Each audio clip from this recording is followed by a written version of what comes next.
કે નાના નાના બાળકોને બાળપણ જીવવાની ચાહ કરતા હું કાંઈક બની જાઉં, હું કાંઈક કમાઈ લઉં, હું કાંઈક ભેગું કરી લઉં, હું સમૃદ્ધ થઈ જાઉં, એની ચાહ નાના નાના 10, 8, 10, 15 વર્ષના બાળકોને આવી જાય છે. એ સમજ, જે સમજની એ ઉંમરે જરૂર નથી, એ સમજ આવી જાય છે. આ કલયુગના લક્ષણ છે. આમાં મનુષ્યનો વાંક તો હશે 5-1%, બાકી 95% વાંક તો કલયુગનો છે. જેમ જેમ કલયુગ આવશે એમ એમ આ બધું થવાનું જ છે.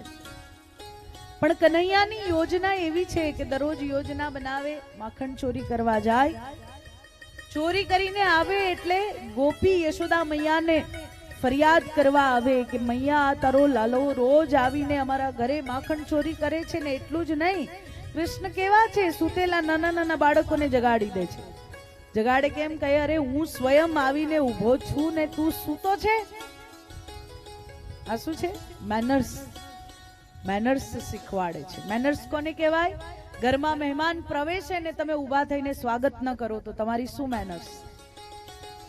કોઈ સાધુ સંત આવ્યા હોય, કોઈક વિશેષ પદાધિકારી વ્યક્તિ આવ્યા હોય અને તમે ઊભા થઈને સ્વાગત ન કરો તો તમારી શું મેનર્સ? ક્યાંક ભગવાનની પધરામણી થઈ હોય અને ઊભા થઈને પ્રભુનું સ્વાગત ન કરો તો શું મેનર્સ?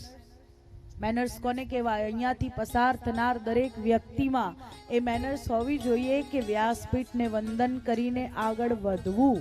મને નથી કરી રહ્યા, બિરાજમાન ભાગવતજી અને સામે બિરાજમાન પરમાત્માને કરી રહ્યા છે. કેમ કે પ્રભુના સન્માનમાં છે. કથા કોના માટે છે? સ્વકલ્યાણ માટે. કોની છે? પરમાત્માની છે. કહેનારને તો પ્રભુ નક્કી કરે છે, કહેનારનો રોલ તો પછી નક્કી થાય છે, પણ પહેલા જે છે એ કોણ છે? કથા. જો ભાગવતજી જ ન હોત તો આપણને એની પ્રાપ્તિ કઈ રીતે સંભવ બનત?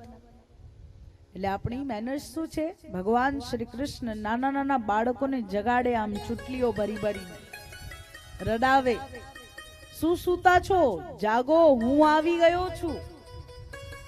આ મેનર્સ છે. અને એ પ્રભુ જ્યારે આ કરે ત્યારે ગોપીઓ શું કહે? અરે અમારા નાના નાના બાળકોને જગાડી દે છે, સુવા નથી દેતો. એમને સુવા કેમ દેવા છે? અમારા ઘરનું કામ થાય એના માટે. કાનો શું કહે છે? તારા ઘરનું કામ જરૂરી નથી, હું આવ્યો એ જરૂરી છે, અને મારા સ્વાગતમાં તો આમને જાગવું જ પડશે. અને એટલા માટે કૃષ્ણ દરેકે દરેક બાળકને જગાડે.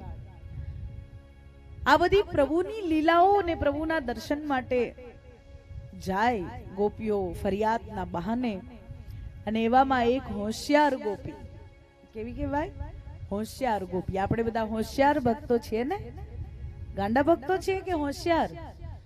બોલજો જરા, નહીં તો મને લાગે કે વૃંદાવન પહોંચી ગયા. અહીંયા જ છો ને કે વૃંદાવન પહોંચી ગયા? પહોંચી ગયા? પાછા આવો, પાછા આવો. અત્યારે કથામાં પાછા આવો, ઘરે જઈને પછી વૃંદાવન જજો. બ્રજ મનથી પહોંચવું બરાબર, પણ મન તો કથામાં હોવું જોઈએ ને. તો આપણે કેવા હોશિયાર ભક્તો કે ગાંડા ગેલા? હા, હોશિયાર. ઓ બાપરે, તો ભગવાન મળવા અઘરા છે.